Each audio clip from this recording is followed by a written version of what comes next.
Assalamualaikum warahmatullahi wabarakatuh. Shalom Om Swastiastu, Namo Buddhaya, dan salam kebajikan. Selamat pagi para hadirin semua. Yang saya hormati Bapak Ibu dosen, yang saya banggakan rekan-rekan, serta seluruh hadirin yang berbahagia. Pertama-tama marilah kita panjatkan puji dan syukur kepada Tuhan Yang Maha Esa, karena atas kehadiran dan rahmat-Nya, kita semua dapat berkumpul di sini dalam keadaan sehat dan sejahtera.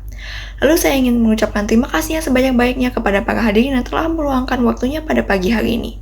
Kehadiran hadirin di sini merupakan sebuah kehormatan bagi saya. Izinkan saya memperkenalkan diri pada para hadirin semua. Perkenalkan, nama saya Alif Agina Mazaya, mahasiswi jurusan Ilmu Komunikasi di UPN Veteran Jakarta, angkatan 2024.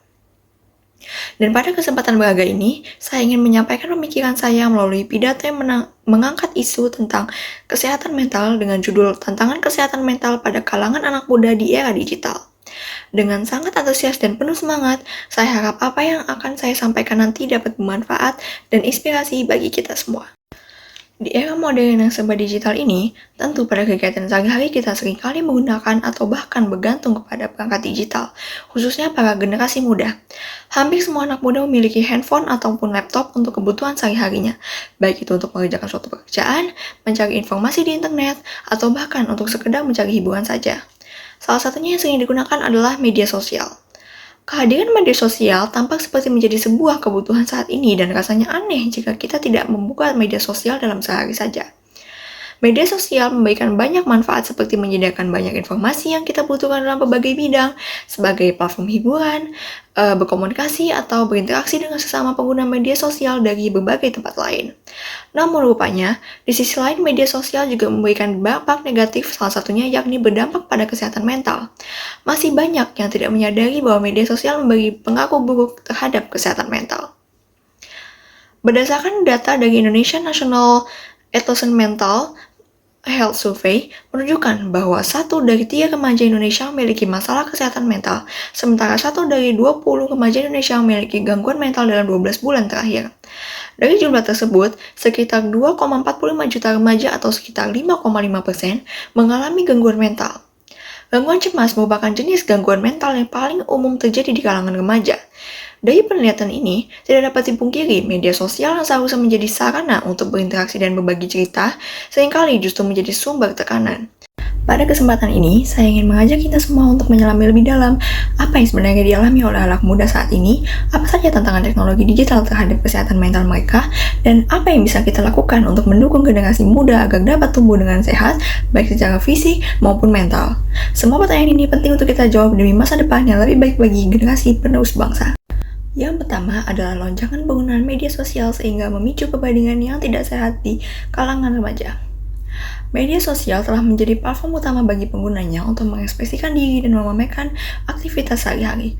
Hal ini bisa menciptakan rasa iri di antara pengguna lainnya.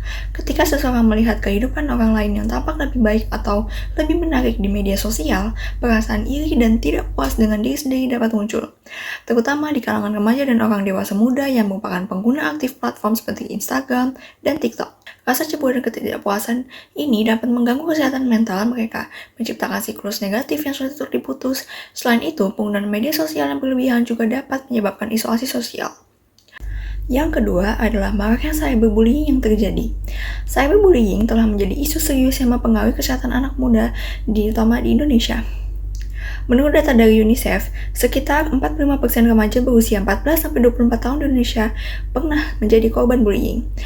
Bentuk-bentuk perundungan daring ini bervariasi, mulai dari pelecehan melalui aplikasi chatting hingga penyebaran foto atau video tanpa izin.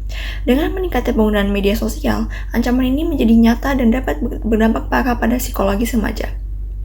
Cyberbullying berbeda dari perundungan konvensional karena dilakukan secara anonim dan tanpa tatap muka.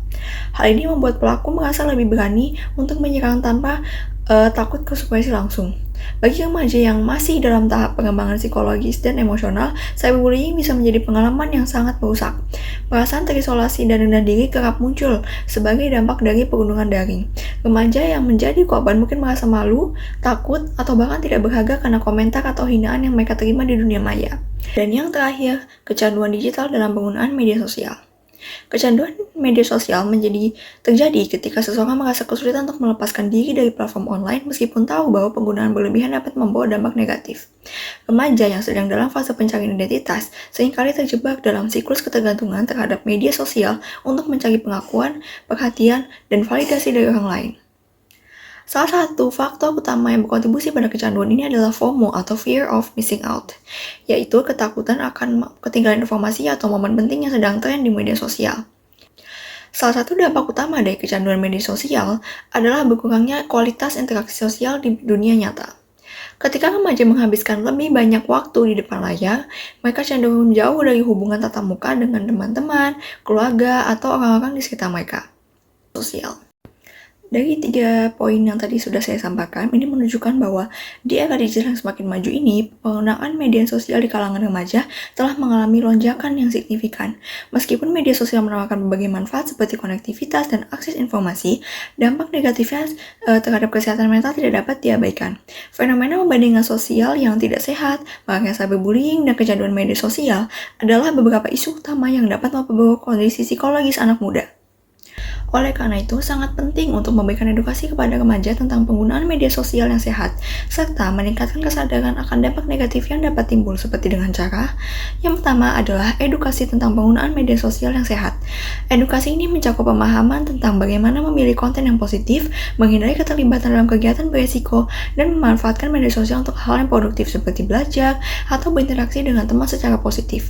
Dengan pengetahuan yang tepat, remaja bisa lebih berhati-hati dalam berbagi informasi pribadi dan mengetahui batasan dalam berinteraksi di dunia maya. Yang kedua adalah mengurangi perbandingan media sosial. Salah satu dampak negatif terbesar dari media sosial adalah kecenderungan untuk membandingkan diri dengan orang lain. Remaja sering merasa tertekan untuk memenuhi standar kecantikan, kesuksesan, dan gaya hidup untuk tidak realistis. Oleh karena itu, sangat penting untuk mengajarkan remaja untuk menerima diri mereka apa adanya. Untuk menciptakan lingkungan yang sehat dan positif di dunia maya, sangat penting untuk menciptakan ruang yang aman bagi remaja. Ruang yang aman ini akan memberi remaja kesempatan untuk berkembang dan berinteraksi dengan cara yang mendukung kesejahteraan mereka. Dan juga, penting bagi orang tua, pendidik, dan masyarakat untuk meningkatkan kesadaran tentang isu-isu ini. Edukasi mengenai penggunaan media sosial yang sehat menciptakan lingkungan yang mendukung bagi korban bullying, serta mendorong remaja untuk membatasi waktu layar adalah langkah-langkah yang krusial untuk mendukung kesehatan mental mereka. Dengan kolaborasi dan upaya bersama, kita dapat membantu remaja menjalani kehidupan yang lebih seimbang dan sehat di dunia digital ini. Mari kita berkomitmen untuk menciptakan ruang yang aman dan positif bagi generasi yang mendatang. Sekian pidato dari saya yang berjudul Tantangan Kesehatan Mental pada Kalangan Anak Muda di Era Digital. Semoga apa yang saya sampaikan hari ini dapat bermanfaat bagi kita semua, khususnya untuk para generasi muda. Terima kasih atas perhatiannya. Saya pamit undur diri dan wassalamualaikum warahmatullahi wabarakatuh.